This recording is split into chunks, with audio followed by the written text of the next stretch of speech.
বর্ষপূর্তি উপলক্ষে এত সুন্দর একটি প্রোগ্রামের আয়োজন করেছে।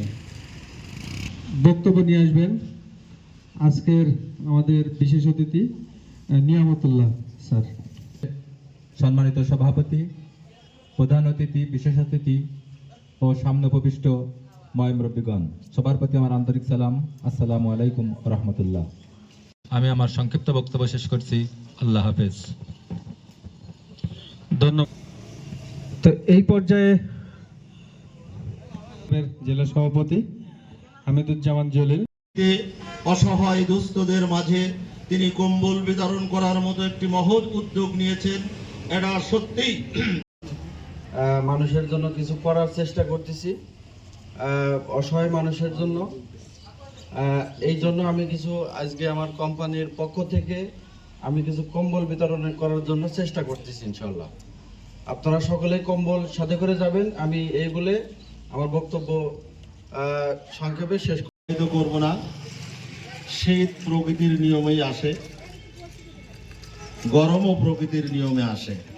যখন শীত আসে তখন এই হাড় কাঁপানো শীতের কষ্ট যারা উপলব্ধি করতে পেরেছে, যাদের আয়োজনে আজকের কম্বল বিতরণ অনুষ্ঠান, তাদেরকে সাধুবাদ ও মোবারকবাদ জানাই।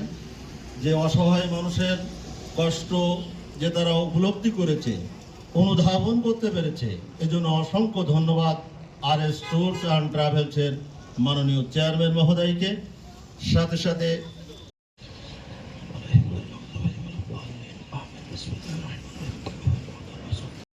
يا حرم ربنا يا ربنا متين الذين ربنا وقنا عذاب القبر وقنا عذاب الحشر وقنا عذاب الميزان।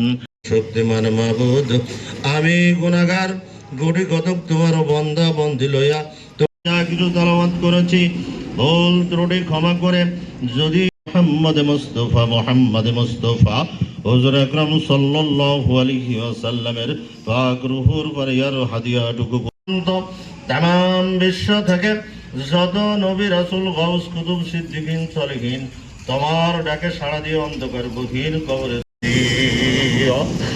আল্লাহ খাস করে যেই প্রতিষ্ঠানের উদ্যোগে যেই প্রতিষ্ঠানে আল্লাহ রেস্টুরেন্টস ট্রাভেলসের চেয়ারম্যান আল্লাহ, আমরা যারা হাত তুলে আমিন আমিন করতে